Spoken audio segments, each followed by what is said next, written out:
primeiro pilar do aprendizado que ele traz nesse livro? Atenção. Se a gente não presta atenção, a gente não aprende. Então, o que é que eles descobriram, né, nas pesquisas mais recentes? Você vê, por exemplo, aqui, ó, você tem essa imagem aqui da esquerda. E aí você tem uma frase embaixo, ó.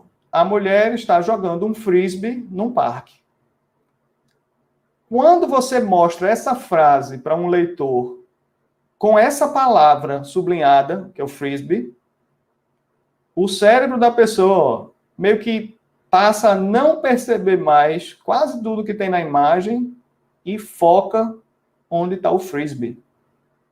Ou seja, o foco que a gente pede para o leitor ter, o cérebro do leitor foca, dá atenção àquilo que a gente está direcionando. Então, se eu quero ensinar algo, eu tenho que levantar a atenção do aluno para aquilo que eu quero ensinar, para aquilo que eu preciso que ele aprenda. Então, não posso deixar o meu aluno voando, não posso deixar o meu aluno solto, fazendo o que ele quer, ou o que ele acha que precisa fazer. Eu preciso direcionar a atenção dele para o objetivo de aprendizagem dele daquele momento. Sem atenção, não existe aprendizado. Outro exemplo que ele trouxe dos estudos dele. Ó. A girafa está numa floresta, né, com árvores no fundo. Aí marcou a palavra árvores, ó, trees. Quando você marca essa palavra árvores, aí o que é que o cérebro dele faz? Escurece a parte da girafa e só presta atenção na parte que está mais clara, que é a parte das árvores ao fundo. Ou seja, o nosso cérebro reage ao foco que a gente dá para ele. E aí ele foca bem para poder processar da melhor forma possível o que a gente está falando, inclusive visualmente. A atenção também afeta diretamente a forma com que a gente ouve. Então, ó, aqui é um outro exemplo, que ele fala, ó, num experimento em que as pessoas foram aprender uma palavra nova num idioma que elas não conhecem ainda, né? Quando você pede para a pessoa focar, ela tem, ó, 79% de sucesso nas tentativas que ela faz para aprender aquela palavra. Quando você não foca, ó, esse nível de acerto cai já para 58%, muito rapidamente. Ou seja, a gente precisa realmente puxar a atenção dos nossos alunos para qualquer coisa que a gente esteja ensinando para eles, né? Esses 4 pilares do aprendizado são do aprendizado, não são do aprendizado, da leitura e da escrita especificamente. Segundo pilar, engajamento ativo. E aí vamos ver um experimento dele muito curioso. Eu vou até aumentar aqui a tela para vocês. Então, o que é que aconteceu nesse experimento? Ele pegou uma lista com 60 palavras, entregou para um grupo de pessoas, né? As 60 palavras, pediu para as pessoas fazerem alguma atividade com aquilo. Foram 3 grupos. No primeiro grupo, ele pediu para as pessoas observarem cada uma dessas 60 palavras e avaliarem se essa palavra estava escrita com letra maiúscula ou letra minúscula. Então, está aqui a lista de 60 palavras, eu quero que vocês vejam aí se elas estão escritas em maiúsculas ou em minúsculas. Dá um tempo, sei lá, 10 minutos.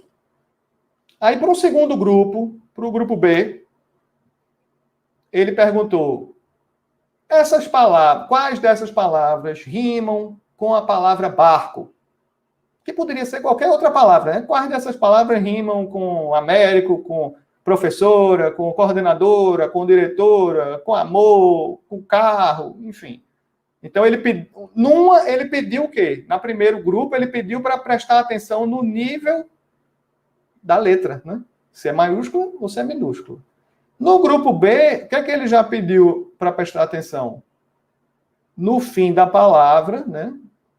Fonologicamente falando, ou seja, achar palavras que rimassem ou não com aquele barco, né? Identificar se essas palavras rimavam ou não com barco. No terceiro grupo, ele perguntou se eram nomes de animais, essas 60 palavras. São nomes de animais ou quais são os nomes de animais? Quais delas são nomes de animais? E aí deu o mesmo tempo para cada um desses grupos estudarem aquela lista de palavras. Então, o grupo A, né? prestou atenção só na grafia das letras, né? Maiúscula ou minúscula. 33% de acerto, ou seja, só lembrou de 33% das 60 palavras. Vamos para o grupo B, que ele deu uma tarefa para prestar atenção no som da palavra, né? Fonologicamente, no fim da palavra. Acertou 52%. Ó. E o grupo C, né, que ele deu uma tarefa para verificar se aquelas palavras faziam parte de um grupo, né, que foi nomes de animais, que poderia ser nomes de pessoas, nomes de cidades, nomes de países, nomes de cores, enfim. Foi verificar se cada palavra daquela fazia parte de um grupo. Lembrou 75% das palavras. Ou seja, o que é que esse experimento mostra para a gente? Né? Quando a gente vai fazer uma atividade com os meninos, a gente não pode tocar só na superfície da habilidade.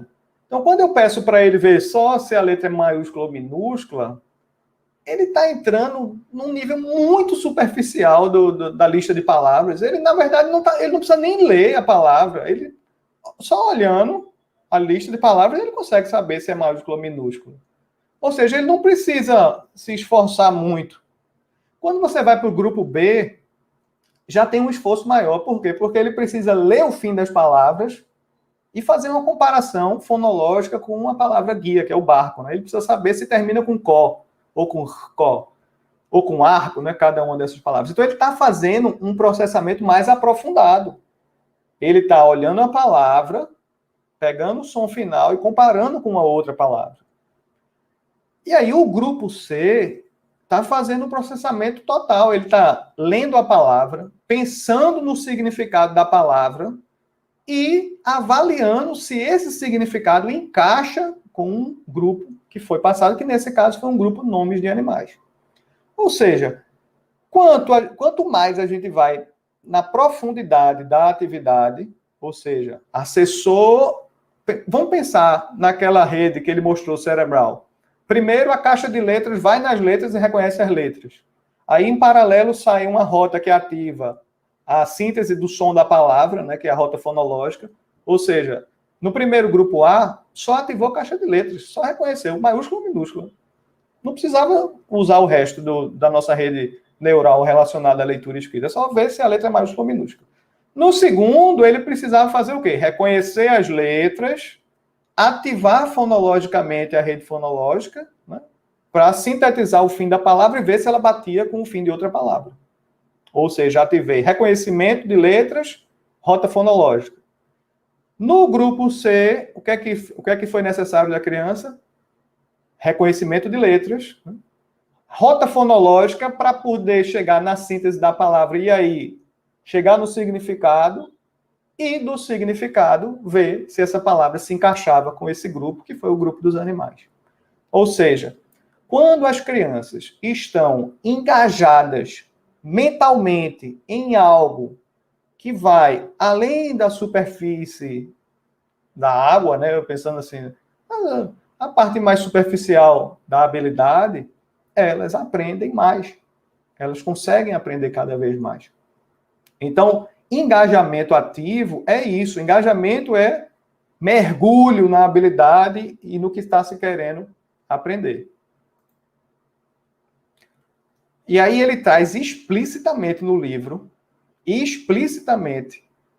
dito com todas as letras, eu até trouxe o paper aqui, botei a foto do paper que está aqui, ó, que engajamento ativo, né, ter crianças engajadas na atividade, não é ter crianças super engajadas em cortar e colar, não sei o quê, não é a gente ter aquelas turmas em que os meninos aparentemente estão super engajados, mas sem objetivo pedagógico nenhum. E aí ele fala com essas letras, eu até podia ter botado isso entre aspas, não confundir com a ideia de construtivismo clássico ou de metodologias de aprendizagem baseadas em descoberta. O que significa isso? Não podemos achar que o aprendizado vem se a gente botar as crianças dentro de uma sala cheia de livros e que eles vão se engajar ali e vão aprender e vão ser leitores. Não vão aprender.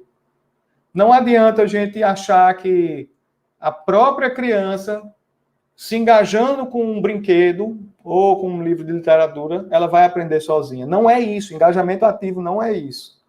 E aí ele diz explicitamente também, ó, o aprendizado simplesmente não ocorre sem o ensino direto e sistemático. Então, aqui, quando a gente escuta muito as ideias de, sei lá, Piaget e vários outros pesquisadores, né, muita gente até deturpou essas ideias.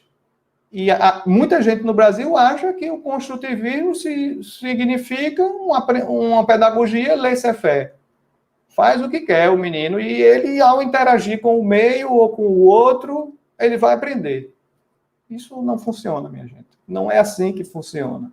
E se você for para os originais, as escritas originais, eu tive até uma discussão com uma pessoa da Escriba semana retrasada sobre Vygotsky, porque ela teve um texto que a gente foi traduzir, e aí o autor do texto dizia que Vygotsky teve várias ideias ao longo do tempo e tal, e a nossa pessoa dizia que não era isso. Vygotsky tinha uma teoria estruturada de aprendizagem. Aí eu disse, olha, você lê os originais de Vygotsky, você sabe como foi a história de Vygotsky? Aí ela disse, por que você está perguntando isso? Aí eu disse, porque Vygotsky não teve uma história tão bonitinha. Ah, eu sou pesquisador, eu escrevo meu livro, minha teoria fantástica está aí, chega, o livro vem aqui, a gente traduz. Não, Vygotsky não foi assim. Vygotsky, lá na União Soviética, lá atrás, foi perseguido, torturado, as obras dele foram censuradas, queimadas. Então, o que a gente acha hoje de Vygotsky, né, foram coisas que foram aparecendo em textos ao longo do tempo. Um aluno dele que fugiu da União Soviética com um texto, que foi Lúria, levou para a Europa, de lá foi para os Estados Unidos, aí traduziu-se aquele texto, depois apareceu outro pedaço. Então, a gente precisa ter muito cuidado quando a gente lê um texto em português, por exemplo, que já é um texto que provavelmente ele foi traduzido de uma tradução, de outra tradução do original. Então, nesse processo de tradução desses trabalhos mais clássicos, muita coisa se perde ou muita coisa se altera pela cabeça do tradutor. E aí, a gente termina tendo situações que não fazem sentido e que são perpetuadas na nossa prática, como a ideia do construtivismo que a criança aprende sozinha. Construtivismo não é isso. Se você for ler os originais lá, ou a primeira tradução, pegar a primeira tradução do russo para inglês, por exemplo, ou para francês, você vai ver que não tem. Vygotsky nunca disse isso, nem Piaget nunca disse isso, mas chega uma noção para a gente deturpada sobre eles. Então, esqueçam essa ideia de solta a criança numa sala cheia de livros e os meninos vão ler, ou esqueçam a ideia de que basta eu pegar um bocado de livros e sair lendo para os meninos que eles vão aprender a ler. Isso também não funciona. E aí, ó, o que é que ele traz também nesse segundo pilar ainda, né? Curiosidade é o motor do aprendizado. Curiosidade e aprendizado se manifestam como o desejo de comer, cerebralmente falando. Quando a gente vai observar o cérebro das pessoas e vai fazer experimentos com curiosidade, os mecanismos cerebrais, as substâncias cerebrais que estão ativas com a curiosidade, são as mesmas de quando a gente come e sente gosto, né? A dopamina. São as mesmas substâncias de quando a gente vai jogar videogame, são as mesmas substâncias de quando a gente vai, para quem gosta de fazer esportes, e faz um gol, ou tem aquela festa, não sei o quê. As mesmas substâncias, ou seja, curiosidade e aprendizado são coisas que geram satisfação para as pessoas. E a gente precisa saber lidar com isso para se aproveitar disso. Ups. E aí, ó, ele disse, curiosidade se manifesta mais em relação às coisas que são mais fáceis de aprender. E isso foi observado em experimentos. Aí, nisso aqui, ó, casa certinho com a ideia de Vygotsky. Vygotsky, quase 80 anos atrás, né? Quando ele criou lá aquela ideia de zona de desenvolvimento proximal, né? Ou seja, eu tenho que passar uma atividade para minha criança que ela ainda não consegue fazer, mas está numa faixa em que ela, junto comigo, ou junto com o colega, ou junto com um aplicativo, ela vai conseguir fazer. Ou seja, não pode ser uma atividade nem desafiadora demais, nem pode ser uma atividade fácil. Senão, não motiva, não gera aprendizagem. Essa ideia foi confirmada por neuroimagem e por experimentos de psicologia cognitiva.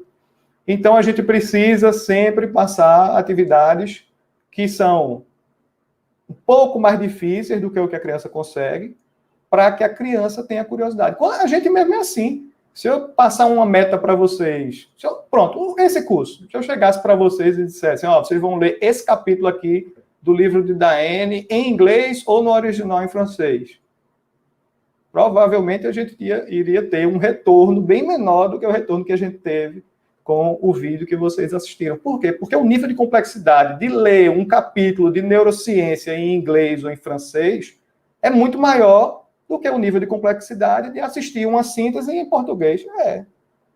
Então, muita gente iria desistir. É normal isso. Se é muito difícil, eu não me vejo alcançando aquela meta, eu nem vou tentar. Mas quando eu vejo, eita, eu consigo entender isso aqui, consigo. Aí eu vou e faço. E é isso que foi visto nesses experimentos também dessa área, tanto da psicologia cognitiva quanto da neurociência.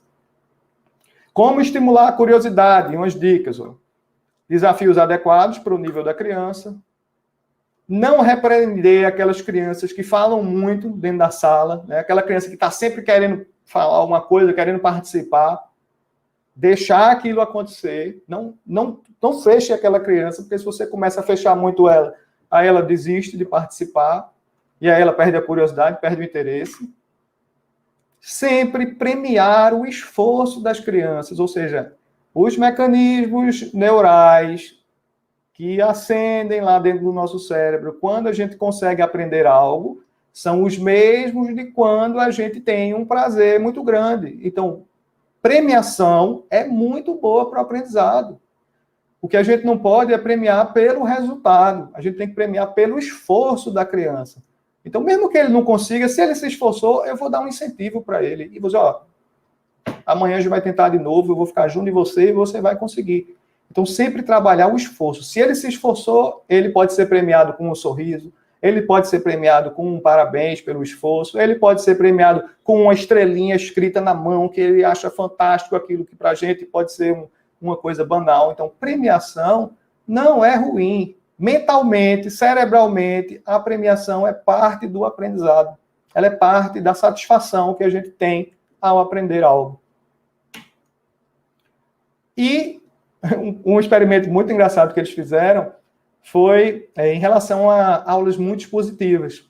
Então, o que é que eles fizeram? Com criança pequena, inclusive. Aí ele pega um brinquedo, aí em um cenário a professora, pessoal, vou explicar esse brinquedo aqui para vocês. Aí abre, mostra, se fizer isso, faz isso, se abrir aqui, faz aquilo, se abrir aqui. Aí a professora vai e explica todo o brinquedo.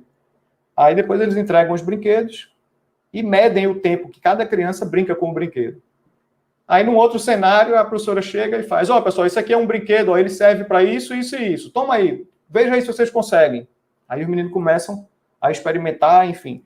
Então, quando a gente mostra a finalidade daquele objeto, ou daquela tarefa, e aí deixa a criança explorar, desde que ela saiba qual é a finalidade e o que é que ela tem que atingir, isso gera mais interesse, isso gera mais engajamento do que quando a gente fica demonstrando tudo. Quando a gente demonstra muito e entrega para eles, eles não têm mais o que fazer, porque a gente, o professor, a professora, já demonstrou tudo, o que é que ele tem mais a aprender sozinho? Nada. Aí ele perde o interesse. Terceiro pilar, o feedback. E aí ele fala, a surpresa é uma força em função do aprendizado. Aí ele mostra vários experimentos de crianças sendo surpreendidas com coisas. Aí tem uns que são muito interessantes. Vou mostrar isso aqui para vocês. Então, imagine que a gente mostra para um bebê, sei lá, 3, 4, 5, 6 meses, foram os experimentos que eles fizeram. Eu tenho uma caixa e atrás de uma caixa eu tenho um rolo que está andando assim, para cima e para baixo, para cima e para baixo. Aí, quando eu levanto o rolo, ele vê o rolo, ele nem se surpreende. Mas se eu levantar o rolo, e na verdade foram 2 rolos soltos, mas que estavam se movendo juntos, aí você nitidamente vê a criança arregalhando os olhos, né, e surpresa com aquilo, porque ela imaginava que era uma coisa só, se movendo junto. Aí quando ele viu duas coisas, opa, o que é isso? Por que é diferente do que eu pensava? Então, outra coisa que acontece também já com bebês é probabilidade. Eles têm noção de probabilidade. Pega uma caixa, bote 3 bolas escuras e bote uma bola branca dentro. Aí, balança a caixa. Aí cai uma bola escura. Ele já tinha visto que tinha 3 bolas escuras lá, né? Ele nem se surpreende. Mas se de primeira, em vez de cair a bola escura, cair a bola clara, eles se surpreendem. Ou seja, ele já tem também, desde bebês, essa intuição de probabilidade, né? E quando o fenômeno sai do que eles estavam esperando, vem a surpresa. E essa surpresa, a gente pode conectar ela com a curiosidade para o aprendizado. Mesma coisa acontece com sons, ó. Se a gente está escutando uma melodia, dó, ré, mi, fá, dó, ré, mi, fá, dó, ré, mi, fá, dó, ré, mi, fá, dó, ré, mi, sol. Opa! Quando acontece isso, cerebralmente, ó, aparece uma onda diferente no cérebro da gente, dizendo, alguma coisa está errada aí, é a onda da surpresa. E aí o cérebro vai tentar se reconfigurar para entender o que está acontecendo, porque ele estava esperando uma sequência e veio uma outra sequência. Então, isso são experimentos que são feitos observacionalmente e neurologicamente também. Feedback, ó. Aí aqui a gente está começando a entrar na dor maior da gente. O que é melhor?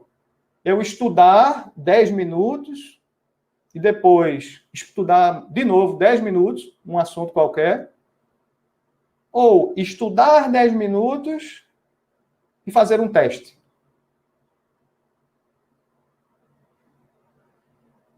E aí?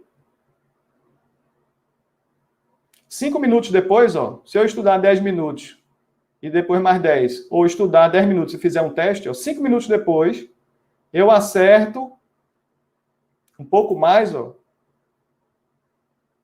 se eu fizer o teste. Eu acerto, desculpe, acerto mais se eu estudar 2 vezes. Ó. 5 minutos depois eu acerto mais o estudo maior. À medida que eu vou avançando no tempo, ó, então eu estudei hoje, daqui a 2 dias, quem lembra mais sobre o assunto? Quem só estudou o preto ou quem estudou e fez um teste, o cinza? Daqui a uma semana, ó, quem lembra mais? É quem só estudou e estudou ou quem estudou e fez teste? Ou seja, o ato de fazer um teste aumenta o aprendizado. Ah, mas por quê? Teste é horrível, não devemos testar as crianças, não devemos acabar com a infância. Os nossos jogos todos são jogos com quiz, com desafios, né? Os jogos da Escribo. E muita gente diz, esse jogo, para quê? Jogo com desafio? Aí, teste, desafio, gera mais aprendizado em longo prazo. Aí aqui é a mesma coisa, ó. O que é que acontece? Se eu só faço o estudo, né, em relação ao estudo e teste, né, a gente já viu que o estudo e teste dá mais resultado. E revisão? É melhor eu fazer como? Eu reviso, eu estudo hoje, nunca mais reviso, ou reviso todos os dias, ou reviso espaçadamente. Então, ó, revisão em intervalos crescentes. Eu estudo hoje, reviso amanhã, depois reviso depois de 3 dias, depois reviso depois de 6 dias, depois reviso daqui a 3 semanas, depois reviso daqui a 1 mês e meio. Ou seja, se eu vou revisando com mais tempo entre as revisões, eu consigo reter melhor a informação do que quando eu fico revisando toda hora. Ó, revisão em intervalos iguais, ó, retém menos depois no longo prazo. E sem revisar, eu perco tudo, né? Isso a gente já tinha visto no primeiro encontro, né? O que eu não uso, meu cérebro descarta. Então, eu tenho que revisar para continuar armazenando, se eu quero armazenar algo no longo prazo.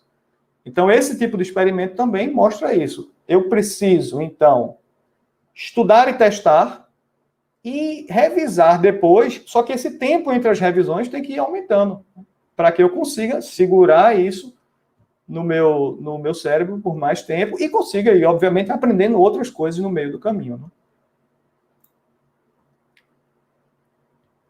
E aí, ó, consolidação do aprendizado, é o quarto pilar. O nosso cérebro funciona enquanto a gente está dormindo, né? A gente viu no neuromito da aula passada que sim, ele está funcionando. E o que é que ele está fazendo, né, quando a gente está dormindo, né?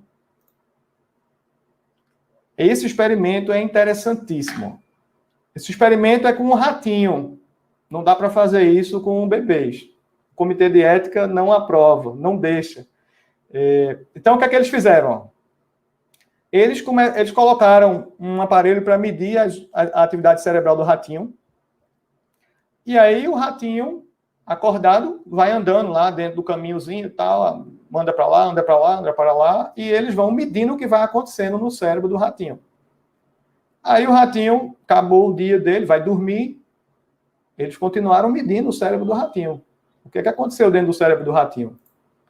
Quando o ratinho está dormindo, ó, as mesmas áreas cerebrais que ativaram-se quando ele estava acordado e andando, se ativaram também quando ele estava dormindo. Ou seja, no sono, a gente reprisa numa velocidade muito maior, ou seja, a gente repete em menos tempo aquilo que a gente foi estimulado durante o dia. E essa é uma parte do processo de consolidação do aprendizado. Ou seja, se eu estudo e não durmo direito, esse processo de consolidação, que é aquela parte que leva para a memória de longo prazo, que facilita a recuperação depois, ela não vai acontecer corretamente. E esses experimentos que eles têm feito com ratos são super interessantes porque eles têm conseguido ensinar os ratos enquanto os ratos dormem. O que é que ele faz? Ele pega, o rato está dormindo, ele dá uma série de impulsos elétricos no cérebro do ratinho.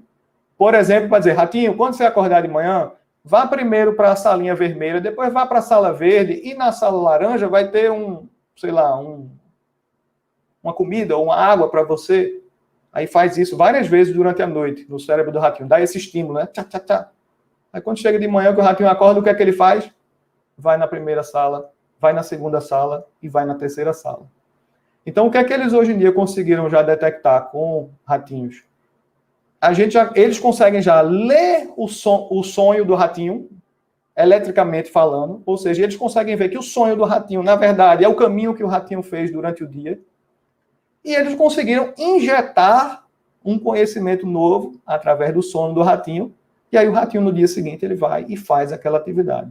Ou seja, o sono ajuda a gente a processar o que a gente fez durante o dia, o que a gente aprendeu durante o dia, e, logicamente, ele serve também para o nosso corpo descansar, né? Então, o nosso cérebro está a todo vapor enquanto a gente está dormindo. Aí ele até faz uma brincadeira lá. Você já descobriu alguma coisa enquanto dormia? Eu já. Tem vezes que tem um problema para resolver, não consigo resolver durante o dia, não consigo. Aí, às vezes, eu me acordo de noite, com a ideia. Puxa, é isso aí. Agora, eu tenho que anotar na hora, né? Se não anotar, às vezes, eu me esqueço. Uma coisa interessante que aconteceu comigo foi quando eu estava no doutorado, eu trabalhava, né? E eu estudava de noite. Então, meu horário de estudo era de 9 horas da noite à meia-noite. Todos os dias e todos os finais de semana inteiros, né? Sábado e domingo inteiro. E eu me lembro que quando eu estava no doutorado, eu fechava o olho depois para dormir. Eu dormia a noite inteira, é uma pedra. A noite direto. Quando eu terminei o doutorado, aí eu comecei a me acordar de noite. Eu disse, meu Deus, por que eu estou me acordando agora? Aí eu pensava, né? Devia ser o inverso, né? Eu estou agora com menos coisa para fazer, minha vida está mais tranquila, mas meu sono está pior.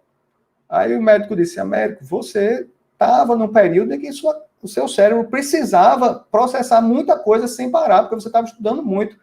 Agora você não está mais relaxado? Eu disse, Ele disse, pois é, o seu cérebro também está mais relaxado de noite, por isso que você pode acordar, porque teve um barulho na rua, você se acordou, o seu cérebro prestou atenção àquilo. Então, o sono é um período muito importante para o aprendizado dos meninos e para a saúde deles em geral. Gostou desse vídeo? Estou esperando o seu like. E se tiver alguma dúvida, manda um comentário aqui e a gente vai te responder. Aproveita para se inscrever no canal e ficar por dentro de todos os nossos conteúdos, que são sempre voltados a como a gente pode estimular a aprendizagem das crianças e dos jovens de uma forma mais prazerosa e mais efetiva.